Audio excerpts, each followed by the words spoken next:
Hello, welcome back to Money Network. Gold's reached over 3,000. Who better to talk to than David Morgan, founder of the Morgan Report? David, good to talk to you. Peter, thanks for having me. How much of the all-time highs that we've seen over the last couple of days do you think is down to the Fed versus other geopolitics or tariffs or anything else that's been going on in the background? At this point, I don't think the Fed has really that much to do with it. I think that almost all the good news is in the market right now. And I've been one of the few in our camp, meaning the pro gold camp, saying I thought we were going to go sideways for some time, which we have. And then we did break above 3,000 and it stayed there for a few days. So we should see some continuance, but it's overbought. And I'm not calling for a pullback here, but it wouldn't surprise me. Every time that gold hits all-time highs over the last year or so, we do see a bit of a correction, but they're always quite shallow. And then up until right now, we've always seen it then continue to pull above again. So are you expecting that trend to continue where I guess at what point does that stop? Yeah, well, there's no knowing, of course, but trend in motion continues until it actually stops, which is basically repeating back to you what you just said. But it's difficult, and the momentum is there. It's pretty far from the 50-day and 200-day moving averages. I think any bad news or further good news that doesn't move the market will be a big clue that we might see a pause. It's good for markets to retrace. I mean, people that buy a stock or commodity and want to see it go up and it starts to do what they expect, they don't really want to take any down days even, but that's not reality. And it's good to get some people shaken out of a market. I do think that I would say overdue for a correction. Normally going into the summer, which we're not even close to really. But once we get into the summer months, usually the Europeans don't have as broad a market, and usually see the low in gold historically, seasonality-wise, is August. I think that's probably going to hold this year. The only thing I'm looking at the moment is there's so much going for gold at the moment. I think we even saw around 9.4 billion in inflows in ETFs in February. Central banks are still buying that around 1,000 tons per annum. There's still conflict seems to be still arising. Geopolitics is still a big concern and a lot of uncertainty there. Fed obviously announcing rates to cut potentially in June. We're still seeing fairly decent levels of inflation. There's so much in gold's favor at the moment. The only thing when I was thinking about having you on and doing this interview early today when I was doing some more research was the only thing I have a bit of a question mark around myself is actually the strength of the US dollar. Because usually when you see tariffs, and if you even go back to 2018 when we saw trade war 1.0, we did see actually a strength in the US dollar. Is that something that potentially might take off a little bit of pressure off gold over the next couple of months as we see these tariffs roll out? I don't think so. And I'm very strong on this view. I'm a big believer in the Exter pyramid, which if your viewers don't know, they can look it up. It's EXTER. John Exter worked at the New York Federal Reserve, but he was a gold bug. And he talked about a liquidity squeeze or liquidity crisis. And the pyramid's an upside down pyramid with the least likely investments that are really worth anything at the top of the pyramid, which is upside down. So the base is derivatives, the quadrillion or 2 quadrillion out there, counterparty risks that no one knows what they're worth. And then you come down to the tip of the pyramid, which is gold. I would put silver in there as well. He's gold only. And at the end of as the liquidity squeeze starts in earnest, both the gold and dollar go up at the same time. And that's why I think that the gold, I've said it well over a year ago, Peter, I said the run to gold has started. And people are, oh, what is he talking about, right? He's a gold bug. What does he know? And of course, we've seen the market go from, I don't know what, when I said that, probably 2,600 to over 3,000 now. And what I meant was the big money, the smart money's moving into gold. Central bank buying was huge over the last couple of years, and that continues, as you said. And going back, and I'm not trying to discount what I'm saying, but I'm adding on to what you said. We could just see this continue, and why is that? Well, if we get a stock market pullback of enough magnitude that we see a shift in the allocation from equities into commodities, which I expect is taking place or beginning to take place, we could just keep marching forward, get those maybe 1 day or 2 day kind of downdrafts that look somewhat scary because a $50 move in gold isn't that big a percentage anymore. And then people get shaken out or say, oh, I'm going to wait. And the market just keeps going up. The best way to maintain a position in these type of markets, if you're in, follow it up with not a real tight stop, but a stop, and let the market decide for you when to get out. And I do that with my trading position. I'm in for the long haul for my core position. And if you're new and you're worried, you're an equity guy and most of your net worth is in equities and now it's starting to roll over, definitely buy some gold. You don't have to bet the farm. And what do? What I just said, you get in at 3,000, you put a stop at, you look at the chart, or you could just use a percentage. You could use 6-7%. And then if it moves against you, you lost 6%. But if it keeps going up, just keep moving your stop up. And these markets can be overbought for a long time. And last statement, I'll give it back to you, Peter. And this is an old adage. You're probably old enough to have heard it, but there's no fever like gold fever. So we start getting all those things you outlined that's in gold's favor. What else could happen? It could be a psychology. It could be equities are going down. My pension doesn't look good. I haven't saved enough. Gold's starting to move. Fear of missing out. We get even more momentum. I wouldn't rule that out. I'm not trying to talk out of both sides of my mouth. Technically, it looks like it's due for a correction. But is that 2 days, 2 months, or 2 years? I'm not sure. I wouldn't mind quizzing you a little bit more on US dollar and the inverse relationship, because it sounded like you were talking about there that essentially you don't believe the US dollar strength really has much to do with the price of gold. Would you mind just elaborating on that a little bit more? It does. Yeah, thank you for that. It does. It almost has an exact inverse relationship for a very long time.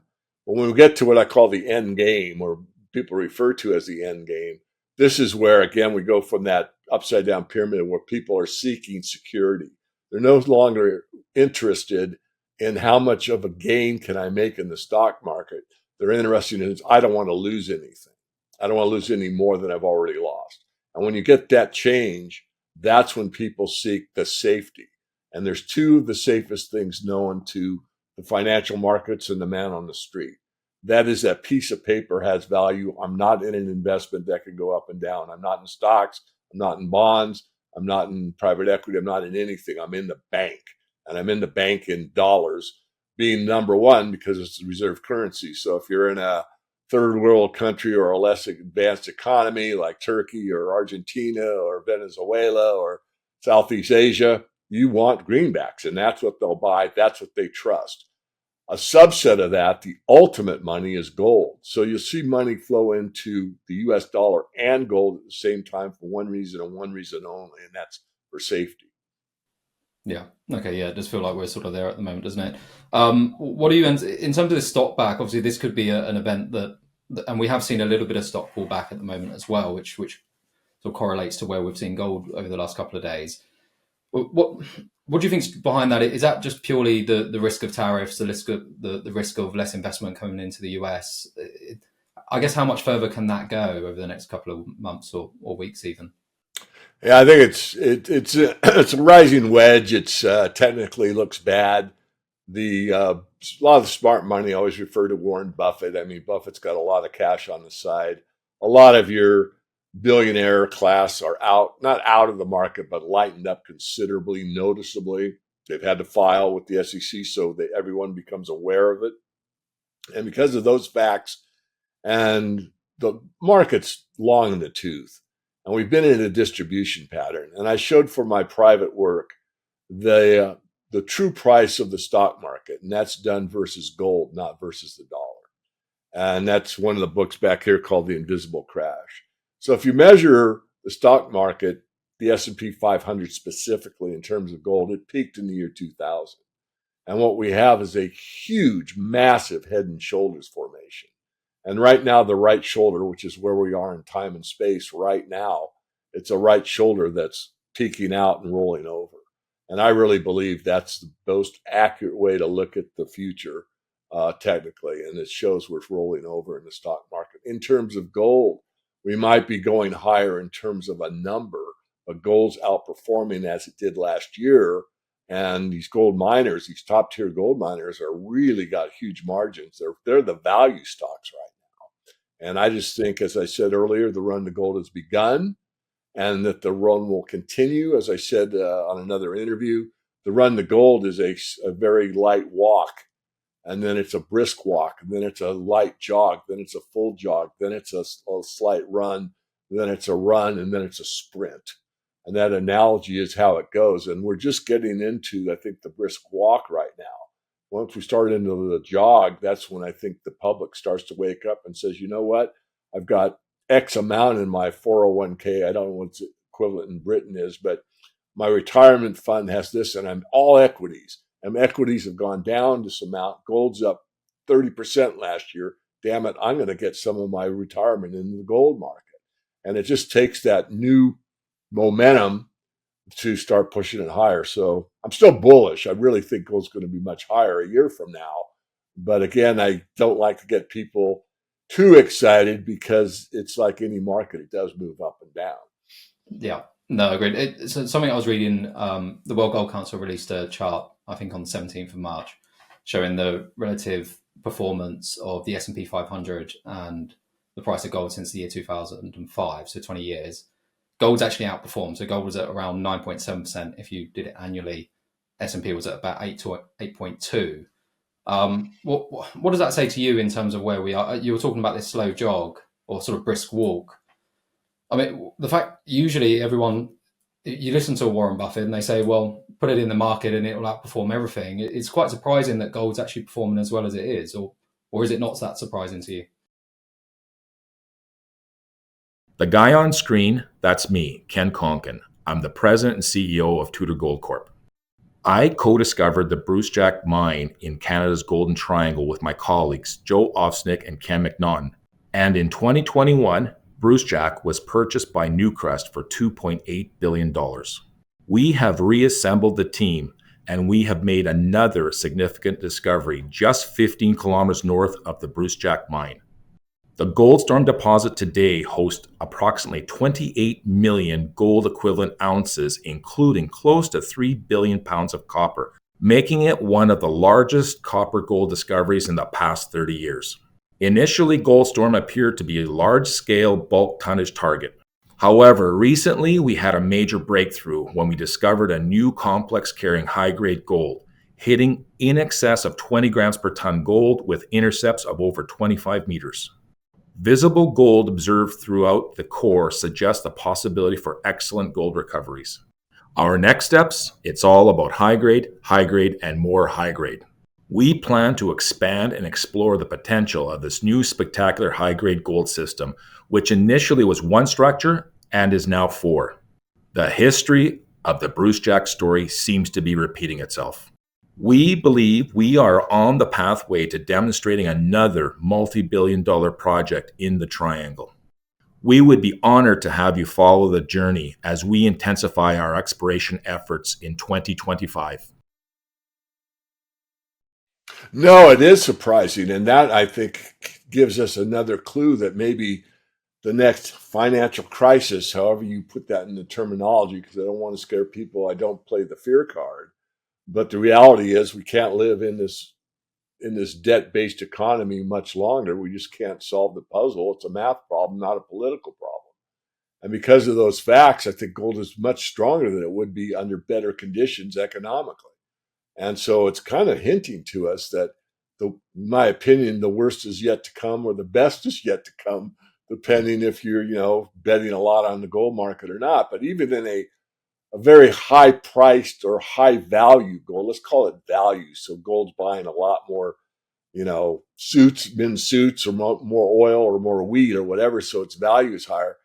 Isn't necessarily good for the economy, because what it would indicate and it has always in the past, is that the macro picture is we're starting to slide in our productive capacity, which means a lower standard of living, not a higher standard of living. Of course, we want the highest standard of living for everybody. I mean, we want enough abundance that everybody on the planet thrives. And that, of course, is not potentially, I think it's there, but staying on track in this train of thought, we're not going to see it because of the misallocations of capital due to the political pressures that so many of the economics are dictated by people that don't know much at all about how to run an economy in a free market, fair, equitable, and balanced situation. There's no perfect thing in life, but the more they meddle, the more they mess it up. Yeah, on that theme, let's talk about the Fed again.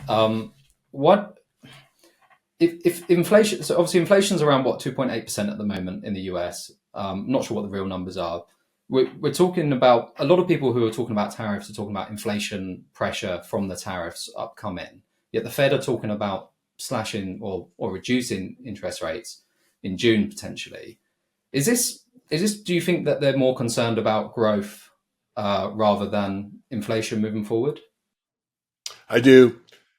James Grant is probably one of the best in the business and has been for years. The interest rate observer said he sees it that there's just as much likelihood that interest rates will go up as go down.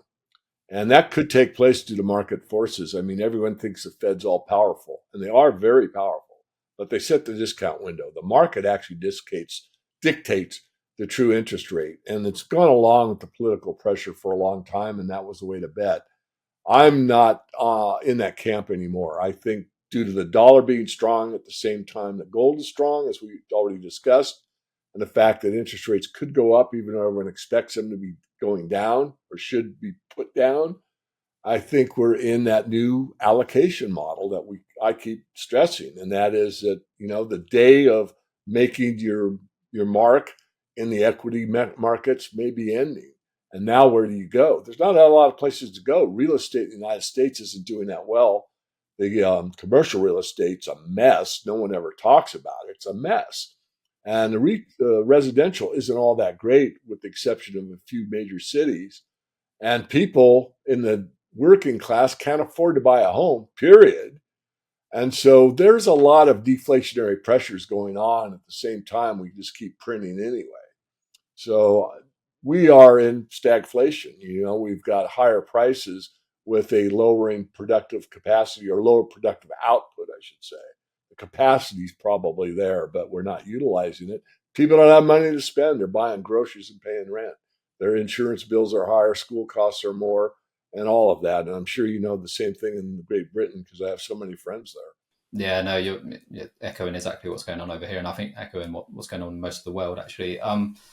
What about, do you think Trump's policy of drill baby drill and trying to get sort of oil prices down, do you think that could have a sizable impact in terms of inflation? I feel like there's so much of industry is tied towards gas prices. Is that a saving grace potentially, or something that will lower the burden on the US financially? Yeah, Peter, I've only met you the first time. You're a very bright man from your questions. That's my strong opinion. And that's probably one of the best questions you've asked so far. Unfortunately, I see it as not a ruse, but the tight oil situation, the fracking that's been such a boon to the United States economy on being energy independent is not going to last a whole lot longer. And that is going to give the illusion that we have cheap energy and the illusion that we're independent, but the illusion is going to go away probably within 2 or 3 years. And when that happens, we are on a downward energy slope, which means the world runs on energy, not on money. The adage that money makes the world go round is a falsehood. Energy makes the world go round, and we are not going to be energy independent much longer. And if you look at some of these depletion curves on the tight oil, the fracking, you'll find these wells do not last that long. And when they say drill baby drill, I take it in a different context than most people take it. Same words, same language. But drill baby drill is the Red Queen in the in Alice in Wonderland. That Red Queen's got to keep drilling, meaning running and running and running faster and faster and faster to stay in place because the depletion curve is so strong. And once we don't have another place to drill because we've tapped everything that we have in the continental U.S., we have a problem. So I don't want to sound bearish. I want to be realistic. I have an engineering background. I'm like a really big realist when it comes to economics. I'm not better than anyone, but I have a different take on it than you learn in, when I got my degree in accounting and finance. And because of that, I tend to look at things, let's say, from a more pragmatic perspective than you might as just a pure economist or finance major. Yeah, okay. So I guess to summarize it, let's roll forward to June. If you had to, if you were a betting man, rates going to go up or down? Oh, good man. I will look very smart or not so smart. You know what? I'm going to bet go up. Go up. Yeah. Okay. If they were to go up, that would then indicate that potentially that's a pullback for gold coming up in June. Correct. You would see maybe gold's getting ahead, they're getting too frothy, it's in the news too much, and the Fed makes a decision, or the market, that they're going to raise them up. We got a little ahead of ourselves. We didn't need to lower them. No telling what the political class will say, because they'll say almost anything to keep the narrative in their favor. But the reality is that maybe it is starting to overheat, and too much money starting to come back in the U.S. and buy gold, or too many pension funds are starting to roll over and say, you know what, on this next rollover of our long bond or our 10-year note or whatever, we're going to put some of that cash into real money. We're going to buy gold with it, and that type of thing. I'd really do, that's my main theme with you, Peter, is that the shift, I think, is starting. That brisk walk is starting to break into a jog, and that we're going to see more and more of this. It's not a run. I mean, the panic sprint is when people are calling you and all they want to talk about is gold and what's the price going to be next week. And we're not there yet, but we will, in my view, see it, because all markets act in a similar manner psychologically. There's the stealth phase, the move, then there's the movement for the smart money, then there's the retail phase, then there's the panic phase, and then there's the manic phase. And it just keeps going up, up, up like a parabola. It's an exponential curve in most cases. Yeah, okay. Well, something I wanted to shift a bit of focus onto silver as well, because I think arguably silver, in terms of the fundamentals, we were at PDAC a couple of weeks ago. We had a guy called Peter Kraut on, who was informing me that stockpile inventories around the world are dwindling. Obviously, the demand is outpacing supply in terms of actual mine supply quite rapidly. And we were trying to figure out where the holes were in the thesis that silver had nowhere else to go up or nowhere else to go than up. And we were really struggling, I think. But look, you monitor this market just as much as anyone else on the planet. We're on around $34 silver at the moment. Does that seem about right? Or yeah, that's the correct quote. I wouldn't say it's the correct price. I'm not trying to be funny. So let's look at the deficit. First of all, Peter's correct. We've had a deficit for the last 3 or 4 years, at least according to Metals Focus and the Silver Institute. But we had a major deficit in the silver price from 1990 to 2005 inclusive. For 15 years, we ate 1.5 billion ounces of above ground silver during that 15-year period, which averaged at 100 million ounces a year deficit. It wasn't that amount, that's the average. Right now, we're running about 200, 250 per year. But there's still a fair amount of above ground stockpiles that can be eaten into. The point I'm making is this, I haven't said it yet. During that 15-year period, the price was steady Eddie. Now, if that were taking place in oil or wheat or any other market on the futures exchange you can name, that kind of a year-over-year deficit would have gotten in the newspapers, would have gotten on the financial press, and the price would have gone up, because the supply keeps going down year after year after year. In silver, it didn't make a difference. In fact, there's a paper out or it's a report, I should say. It's more than a paper, by the Silver Institute you can get for free if you go to, I think it's thesilverinstitute.org or silverinstitute.org. And you can read it, and it basically says what I just stated, that supply doesn't change the price. And it's like, wait a minute. This is against everything we learned in basic economics, but you can make that case. So coming back to what you asked me, some point it will. The price of silver, when the inventory started to reach equilibrium and start to build on the above ground inventory, is about 2006. So the inventory built from 2006, and it's as recently as 3 or 4 years ago, continued to build. The price peaked in April, last day of April 2011.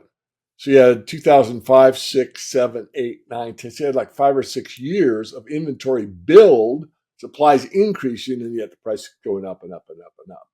So there's something wrong in the silver market. And I'll look in the eye and say, what is it? Yeah, because I understand it with gold in terms of the relationship of supply of gold doesn't really have too much impact on the price. But for silver being 60% industrial demand around that nowadays, I can't get my head around why demand outpacing supply, other than the fact there are some industries that you can dive into. But I can't really get my head around why that wouldn't have a huge impact on price. Have you got any views on why it doesn't? Yeah, I think you hit it. I think you answered your own question, because if you go back 25 years ago, 35% of the market was industrial. Now it's 60. And so, as I said, if it was wheat or if it was oil or whatever, and you had that deficit, it would change the price. Now that 60% is industrial and continuing to grow, I think it will. So I'm not trying to talk out of both sides of my mouth. I gave you nothing but fact, but things change. And since the industrial side has taken the lion's share of the market now, and maybe jewelry and silverware stay about the same, photography's been a non-issue for a decade, that we have a situation where, yeah, the deficit matters because the industry needs it. And they say, wait a minute, I got to buy and warehouse some because I want to lock in my price for the next year. I don't want that variable in my output on cost of goods sold. I'm going to buy silver now. So I really think you hit it. I think it's going to be different than what I outlined between 1990 and 2005, where it didn't make a difference. I think this time it could, especially when industry wakes up and Apple says, you know what, give us 6 months supply, warehouse it for us. We need it. And then someone sees Apple do that, and Mitsubishi phones up their metals dealer and does the same thing. So I wouldn't rule it out. But it's fascinating to me that this market is really difficult to analyze. It's much different than any other commodity, even gold. I mean, gold, as you say, we know it's money. You can keep increasing the supply, and it keeps going up in price because of economic conditions and devaluation of currencies worldwide. But silver really doesn't have that role anymore. So you got to ask yourself, well, what else is going on? I think you hit it. Yeah, interesting. Okay. Something we probably should talk about is that silver to gold ratio. I think in the earth, obviously, gold to silver ratio in terms of actually what's in the earth's crust is about, from memory, I think it's about 1 to 20. Obviously, we're on about 1 to 80, 1 to 90 at the moment.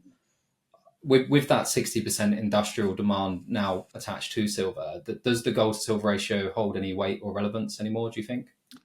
Well, it holds relevance from the aspect of, simple arithmetic. How many ounces of silver does it take to buy an ounce of gold? But no, I think it doesn't have nearly the relevance that it did. I mean, if you look from the 13th century till the late 18th century, what you find is the ratio was about 20 to 1 or less, hovered around 15 to 1 or so on average. And once it was demonetized in the crime of 1873, silver's gone up to like 125 a couple of times. And it's because it's not money anymore. It's been more or less become more and more, as you outline, an industrial metal. So because of that, you can look at it more as you would copper. It does still have that monetary component, but silver is a discouraged precious metals buy in most of the world. If you're in the UK, you got a VAT.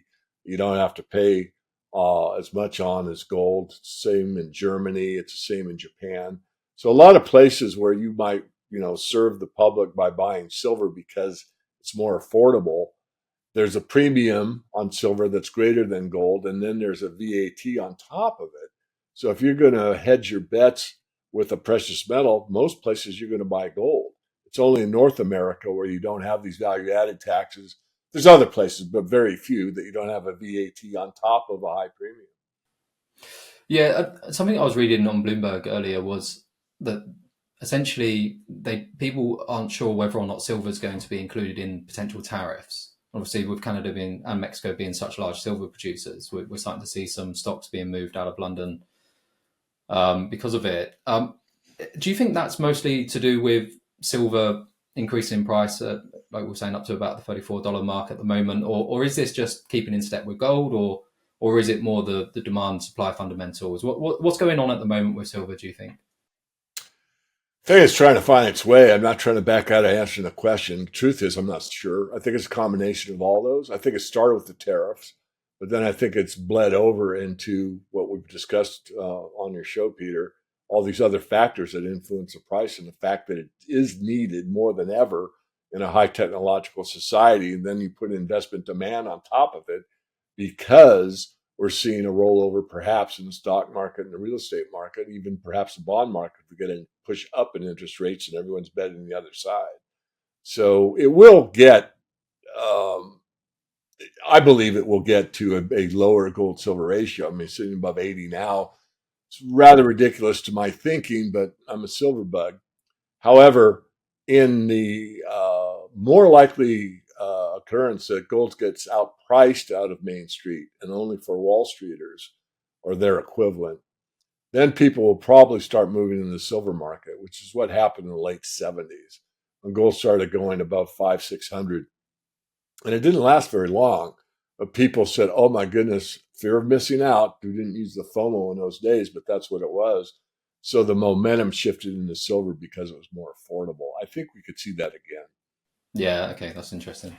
I guess to round things up, how you play in the market at the moment, it's especially, and I guess we need to separate this by gold and silver, right? I mean, are you just focusing on the physical? Are you looking at producing companies? Are you looking at ETFs? Are you looking at, dare I say, even the junior space of these markets?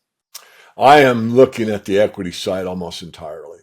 I mean, I have a good silver and gold position. They're both moving up.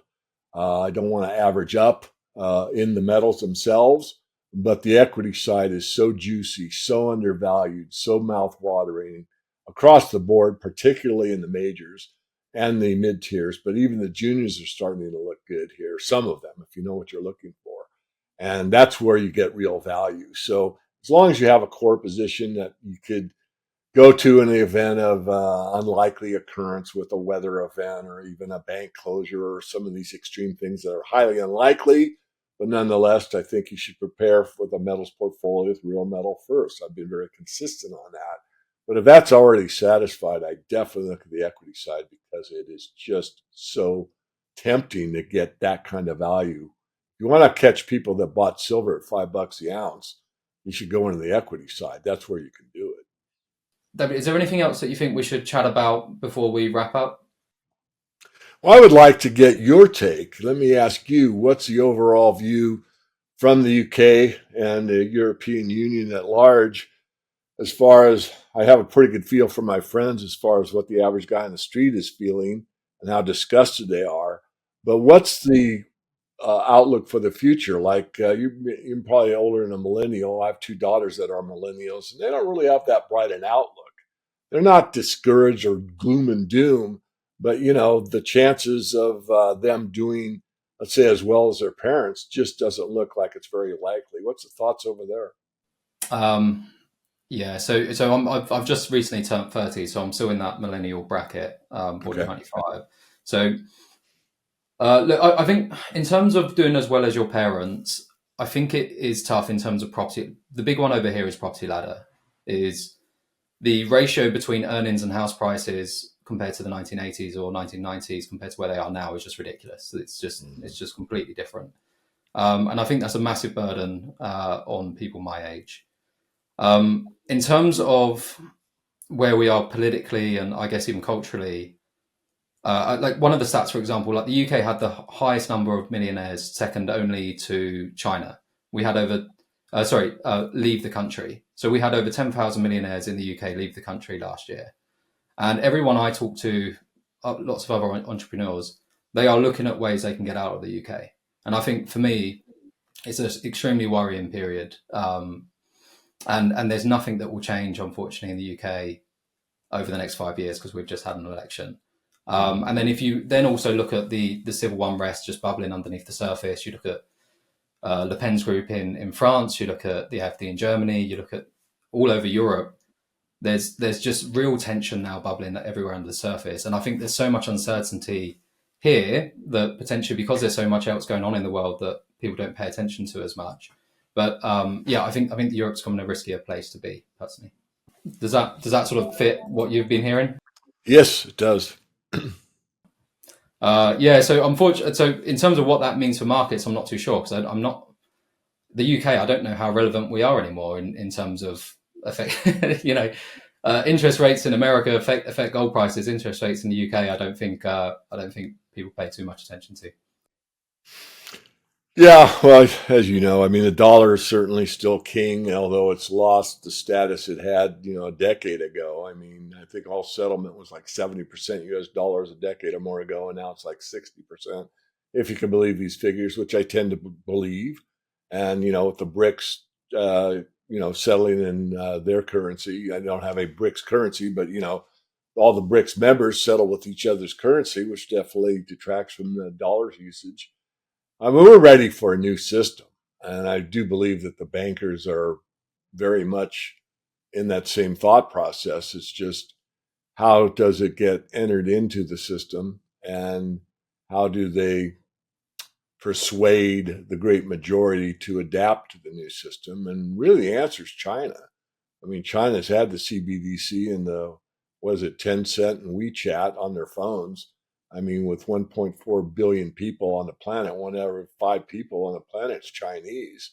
And they're pretty much in a cashless system for the most part. And everything's done with the central bank digital currency. So they're setting the standard. Now, how do you get the other 80% of the population of the world into not necessarily that specific system, but that same framework where you have a digital currency that's ubiquitous and maybe starts still with the pound and the euro and the US dollar, but morphs into the perhaps a one world currency. Yeah, I think again, it's just this. You almost have like 50% of the people, say for example in the UK, who would probably think that's not a bad idea, and then another 50% that are really worried about freedoms and personal choice and control and whatnot. So it's just such a fractured world we're living in at the moment, isn't it? In terms of and picking the direct. Obviously, I think Trump is now sort of pushing the rest of the world, or trying to implement the rest of the world to go into one direction, but Europe are really trying to push back on that, I think, personally, in terms of well said. Yeah. So no, look, and I think that summarizes things quite well, because I think with the amount of uncertainty, and it's something that we were talking to with Adrian Day at PDAC, it's like gold is the everything hedge, and I just think the world is, in my lifetime, and a lot of people I talk to really since the 1940s, we've never really been in a scenario like this before. From my perspective, and no advice being given here, I think hedging yourself against something physical like gold isn't a bad bet. Very good. Well, David, thank you very much for your time. Peter, it's been a pleasure. Thank you.